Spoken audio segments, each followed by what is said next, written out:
now it's my turn. So good to be with you. It's always nice to be able to break up this long trip to Minnesota, the Bible camp there, and be able to share a time of worship with the church family. We look forward to it. And I'm also happy that we're stealing your preacher in a couple weeks. He's going to come up to Heritage Lake Bible Camp and share with us and encourage us from the northern Saskatchewan churches and even some of the southern Saskatchewan churches as the case. But we're sharing our son. Our minister at Northwest is going to be looking after boys camp. So you say hi to my son when you get there, all right? Don't give him too hard a time. It's his first time to direct camp. He's a little nervous. So, also good to meet Heather. We went to school together. And I don't believe I've seen you since I graduated many years ago. So that was a pleasant surprise this morning as well. I believe you were in my sister's class. Yeah, younger than me, Susan. So, but still good to renew these old acquaintances. So you guys get the blessing or curse depending on how much you like the book of Revelation. But I've been doing a series at the Elkhorn Church of Christ, a preaching series through Revelation, and so I was in Elkhorn working on Eldon Rogers' farm when I got the call, "What are you preaching on this Sunday?" And I confess I hadn't prepared a special lesson for you. So on the spur of the moment I said, well, let's see, what did I preach this last Sunday? And you guys get it. So, but a little context here. John is writing to the churches of Asia. And, you know, for most of us, we think that the Revelation was written as a kind of an encouragement to a church that was undergoing severe persecution. And that is certainly partly true. That a great portion of the book of Revelation is encouragement to the churches to remain faithful in the face of some very severe persecution. But there were bigger problems going on. There were external issues that were, making the worship of the church difficult, but there were also some internal things. And so Jesus had just sent word through John to the 7 churches of Asia, and we find that in addition to the persecution that they were struggling with, that there were some other problems that were addressed to the 7 churches. Almost always when the letters are written, they're written to address issues that were going on. It's not just a theological book. It is, but it's theology that's addressing issues, real life issues. And for the 7 churches of Asia, the things that Jesus confronted was that some of them were struggling with the problem of idolatry. That they were giving worship to that which had no claim of deity or holiness of any sort, right? And so, how do you worship that which hasn't created you? How do you give worship to these so-called gods and give allegiance to them and not the Creator God? And so we know that this is a real severe problem, in the first century, but even before that. Oops. And but the message of Revelation chapter 4 is that God is the Holy One who created everything. He is God. And He is the Creator. And He made us as His creation to be like Him, holy, and also be able to worship Him. And so when we worship outside, when we worship something other than God, it's a huge betrayal for our covenant, our relationship. And in fact is, in the Old Testament, whenever they got caught up in idolatry and worshiping these false gods, God would again address the people through the prophets, and he related to that betrayal as adultery, as the breaking of a covenant of marriage. It was a serious, failure in our relationship to God, and the churches were struggling with that. They were also struggling with some immorality. That there were those who were coming along and disconnecting worship to God with the holiness of God. And that was pretty common in the first century. In fact, you could go and worship any of the other gods, and it doesn't matter what kind of life you lived. There was a huge disconnect between the worship of the gods and any sort of moral behavior. Their morality was completely disconnected from worship to the other gods. If you wanted to worship the god Athena in Ephesus there, there was no holiness code. There wasn't any behavior that was expected in the worship to Athena. You just had to bring your sacrifice and give her the glory. And much like magic in New Guinea, you brought the sacrifice more to appease God and get something from the gods. It was a barter system, but it had nothing to do with your ethics or your lifestyle. Well, that was a very different concept than worship to God. Because God, in this hymn that is sung in Revelation chapter 4, the proclamation of heaven is God is holy. He's distinct. He's set apart. He's not like anything else in all of creation and all of the world or beyond the world, in heaven and on earth. God is a unique, holy being. And we are created to reflect that holiness if we are in relationship with Him. The one thing we can learn about God living in relationship with His people from the Old Testament is that every time the people of God forgot His holiness and began to live according to the culture or norms of the communities around, God rejected the relationship. He brought it to an end. Because a holy God cannot be won with unholiness. That if we want to have a relationship with a holy God, we have to be holy like He is holy. God cannot pretend that sin didn't happen.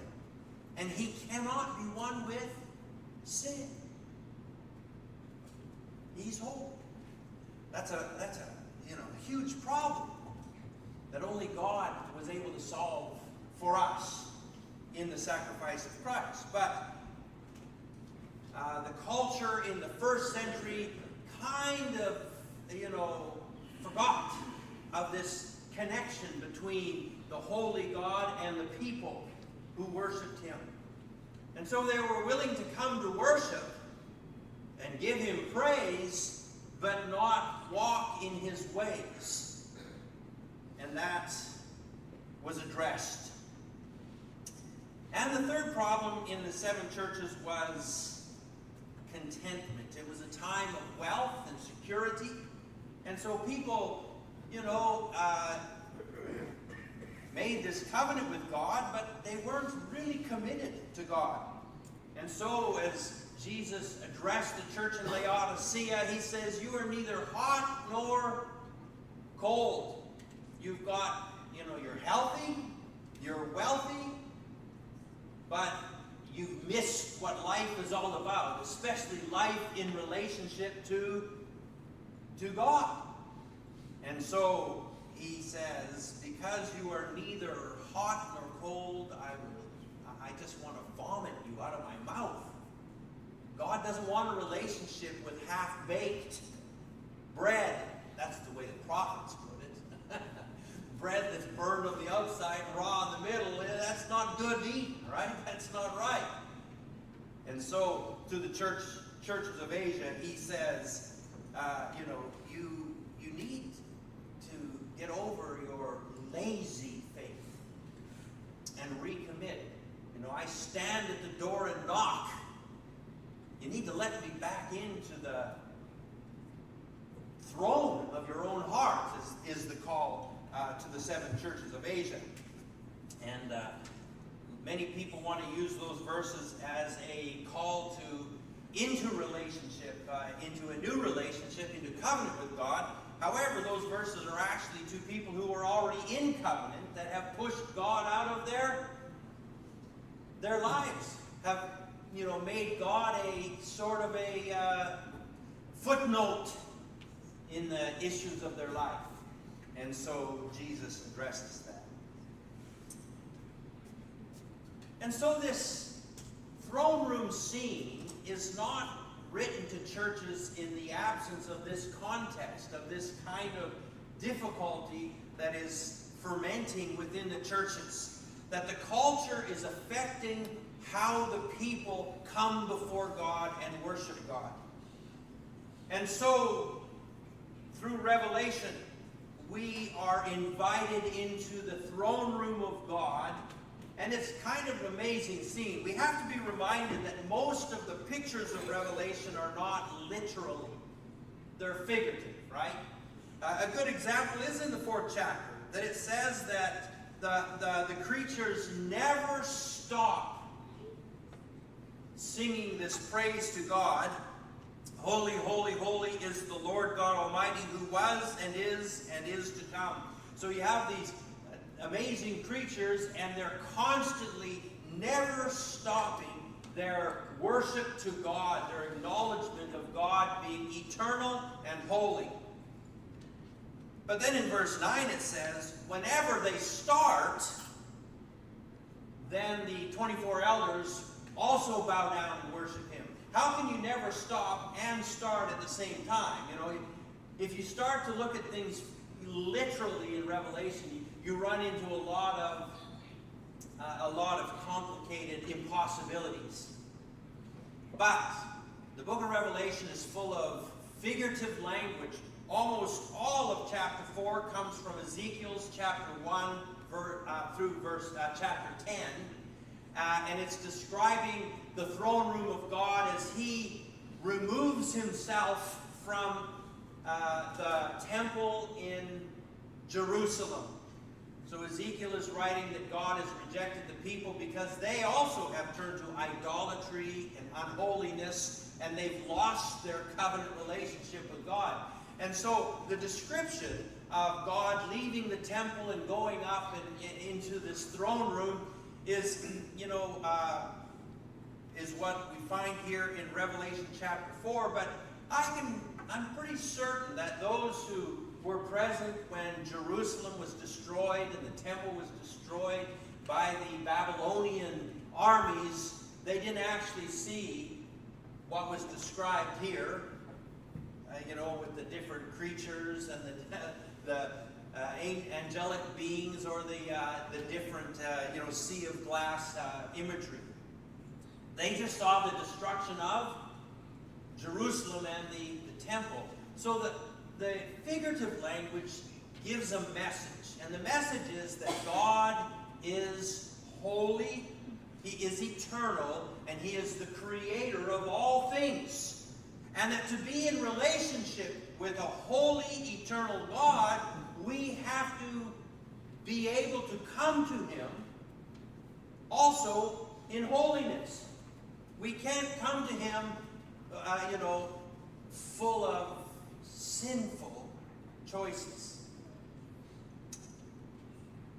Our lives are, to worship God requires, that's kind of an amazing thing, to come into the presence of a holy God.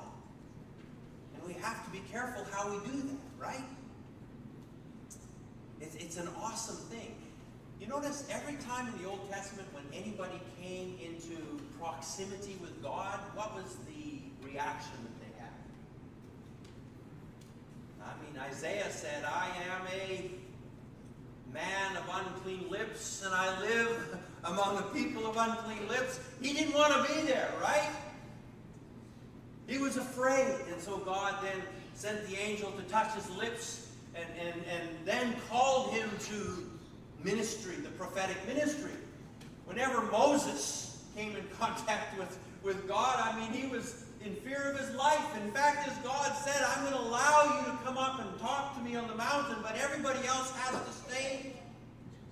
They have to stay away. If they even approach the mountain and come onto it, then my holiness will strike out against them. And when Moses told the people that, they were very happy. They said, okay, we're going to stand way back over here. You can go up on the mountain, but we're not going to go near. Because how do we come close to a holy God who cannot tolerate sin? How do we do that?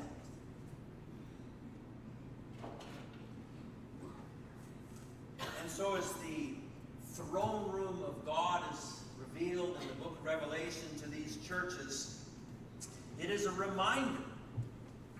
It is a reminder that we as a people are unbelievably privileged. We can't come before God in and of our own selves, right? We can only come before God based upon the blood of the Lamb. That's, by the way, the message of the 5th chapter of Revelation. That nobody's worthy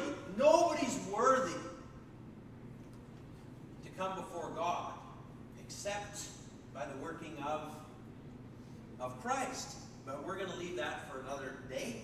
We're going to stick with the 4th chapter. Calling the people to worship, to recognize the God in whom they have covenanted themselves to and whom they are to worship.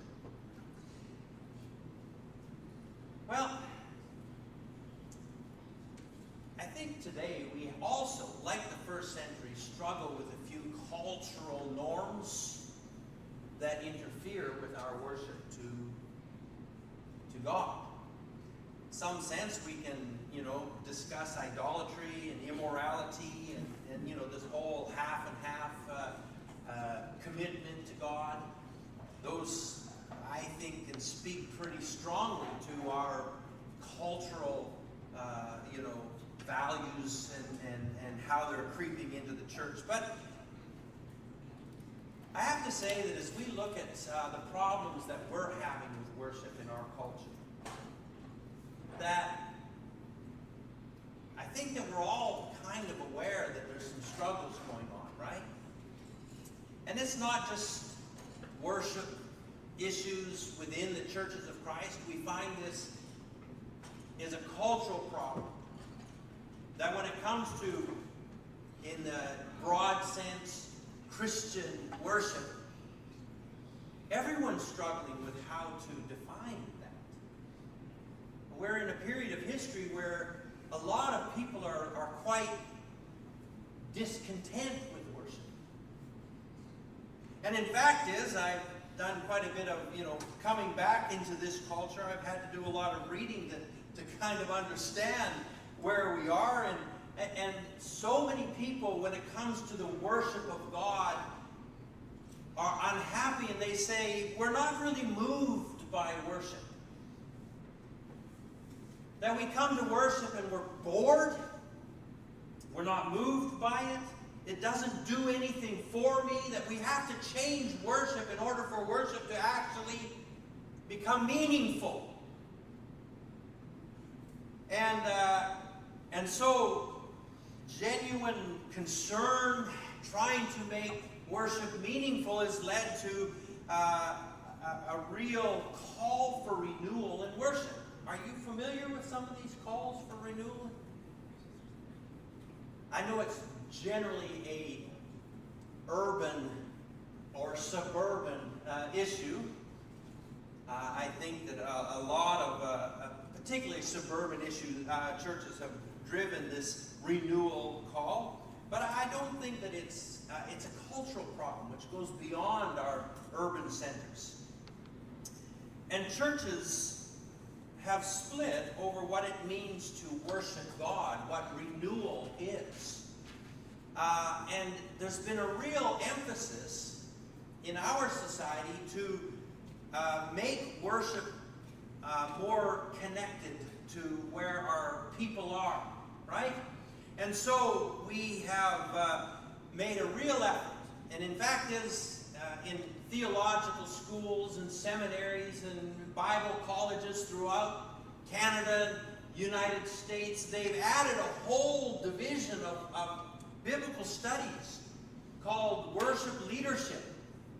It's a relatively new. We used to worship, have studies, field of studies as church history and theology and missions, and we had those different ones. We even had one on preaching, but now you have this whole division called worship leadership that you can go and get your degree in. And the question is, how do we appeal to the people outside? How do we bring them in to worship a holy God?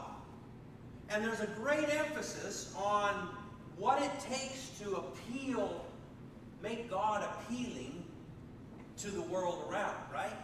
So our buildings become very important. I actually took some master's level courses on church growth, and almost all of the things you work on are things like how many people are there, and you have to have room for everybody to sit down. It's called the 80-40 rule. I'm not going to get into it, but how many parking spots there are. The biggest thing you'll be amazed to know is how your toilets are. They say when they survey people who come into churches, they want to know, one of the first things is the toilets. Are they appealing? And if they come in and the toilets aren't very good, they're going to go to a different church where the toilets are, a little bit more appealing. I kind of worried about that one because the church that I went to, you had to walk through the stalls to, it was an old rural church, and the toilets weren't very appealing there. So church growth was a real challenge. But we live so I'm going to talk about some cultural problems that are confronting worship. Quickly. Some of the things that, as we read some surveys in our culture, we find out that we are one of the wealthiest cultures ever. That what we call poverty in most places is extreme wealth. Having lived in one of the poorest countries of the world for 15, 20 years, it's kind of sad to me what we consider to be poverty. Because our impoverished ones still walk around with cell phones and iPads, and the only people who have struggled, and this gets me in trouble, and I'm sorry if you're mad at me over this, but I'm going to say it anyhow. The people who are really hungry are the seniors and the very young who don't have a lot of control over their finances. But in our society, everybody from, most people have a tremendous amount of wealth. Obesity is a bigger problem than hunger in our society, right? So, an interesting thing is that in this society full of abundance, we have one of the highest levels of dissatisfaction and ungratefulness. It's one of the, again, these are sociological studies, not religious studies. These are things coming out in our sociological surveys and stuff. More and more people have an abundance, but they're less and less satisfied with what they have. And so, you know,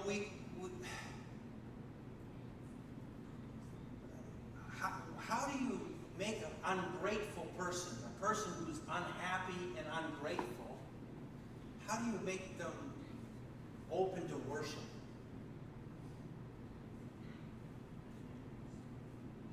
You know, that's a real problem for our culture, right? And part of this ungratefulness is that we have choices and selections like unbelievable. If you go into grocery stores or any kind of a store in most of the countries of the world, you get one option. You don't get a selection. You know, we walk into our grocery stores, you get 40 different cereals that you can choose from, right? One of the hardest things that I had to learn when I first went to New Guinea was that when they offered you something to eat, it was sweet potato. I am not fond of sweet potato. I was not a great sweet potato, you know. It's not the kind we have, kind of the orange one. It's a white, very dry. And yet whenever they invited you to eat, you sat down and had sweet potato. And I was a product of this society where I like to choose what I eat, you know. I like to have a selection out there. And what I don't like, I'm happy to pass over. I won't even say anything about it. I'll just skip it and get to what I like. But they would serve the sweet potato and then they would pray. And I've never heard such wonderful, glowing prayers on the sweet potato as what they offered. You see, it's the only thing they had. And so when they prayed thanks to God, they thanked God for the boon, for the base of our existence, sweet potato. It was very hard for me to be grateful.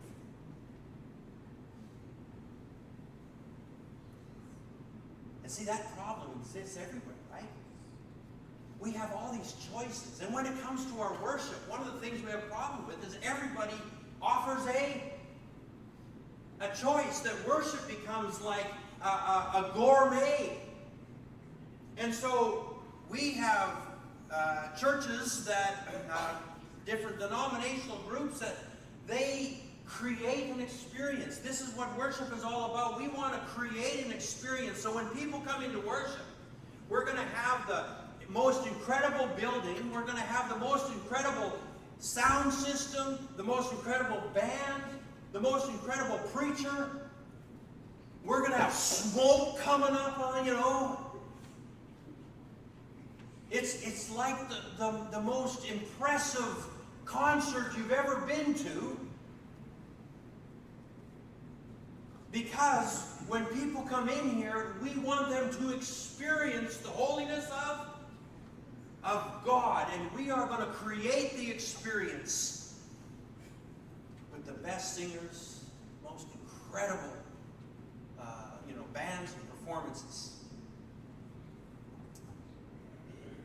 But the problem is, when it comes to worshiping God, does the impetus of worship, is it supposed to come from the externals? Or is it supposed to come from a gratitude, a thankfulness, an awesomeness from within our hearts? You know, the point of worship is not for us to come and have an experience. The point of worship is for us to, after living in the presence of a holy God all week, we come and have the opportunity to say thank you. The cup of thanksgiving is what we participate in, right? And the songs of praise and gratitude. The very ability for us as a flawed people to come into the presence of a holy God. How do we do that? When our hearts are ungrateful. And we're kind of mad at God because we're victims. We're victims.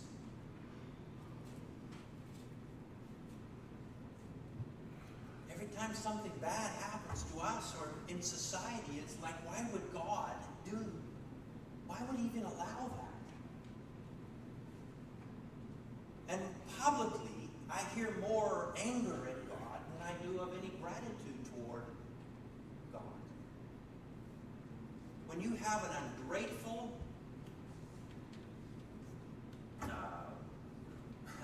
victim society, it's hard to come and actually give praise to God, isn't it?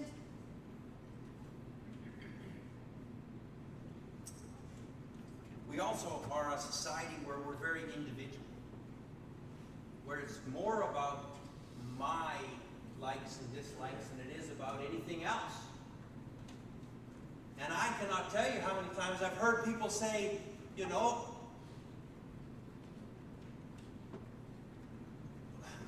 where are my gifts when it comes to worship? How, you know, what am I, where are my likes or dislikes when it comes to worship? Because we're individual. We're not communal. We don't live so much in community. We have very strong individualism that is part of our cultural identity. And so we say things like, stay out of my body. Right? Lots of slogans that come out of our individual society. I sat down and wrote a list of them, but my time's running out, so I won't go there. So we have a society that is so rich with things, and yet so ungrateful for what we have. We have a society that looks at ourselves as being victims. In the richest society of the world, you know, we're mad at the 1% who have more than us.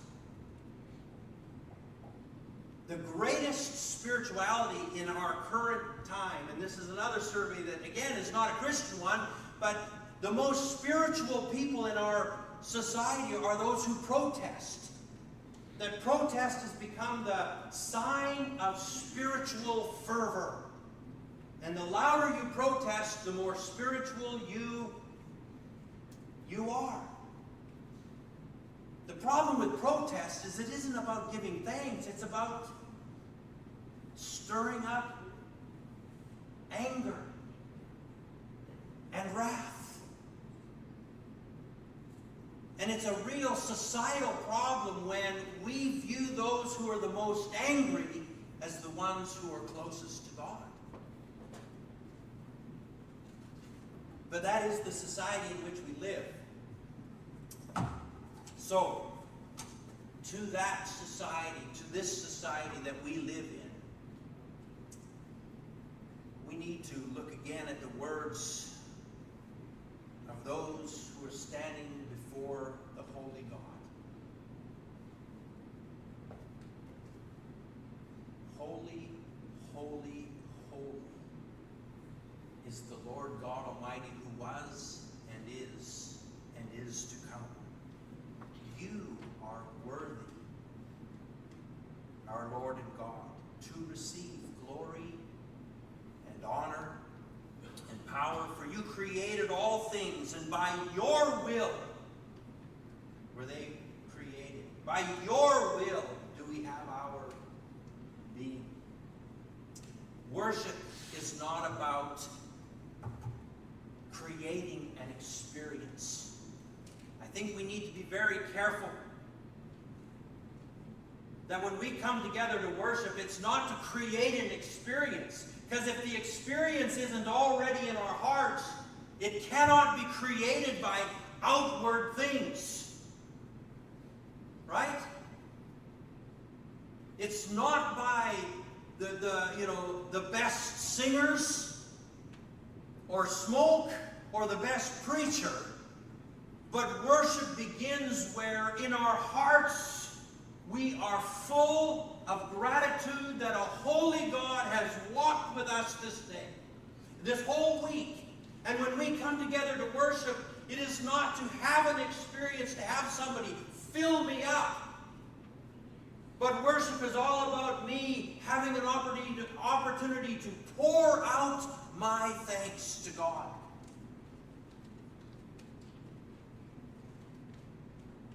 And if I come into the presence of a holy God and all I can think about is, what is he going to do to fill me up today? I think the possibility of worship is gone. Right? We don't come into the presence of God because we're worthy of him. We gather by his will, his permission, because he has made us worthy through the blood of Christ. God has come down and redeemed us by his blood. And it's right for us to recognize his redemption and worship him and praise him and give thanks to him. And it's only when we are giving thanks to God, when we are truly worshiping him and honoring him, recognizing what he has done, that we can actually have an experience that draws us closer to God. Right? Does this make sense?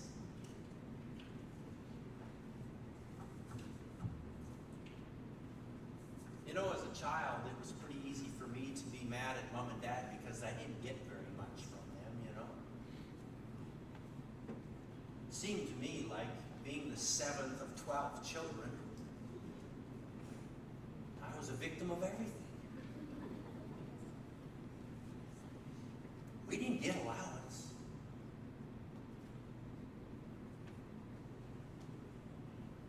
What cruelty. Unbelievable cruelty. We actually had to do chores and work outside. And we didn't get paid for that either.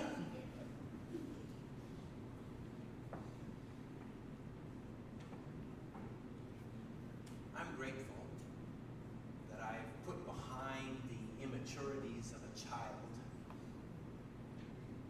and had the opportunity to recognize how blessed I was, how much my parents sacrificed for me. It's pretty easy for me to give thanks today and feel wonderful gratitude to the family I grew up with and the home I grew up in.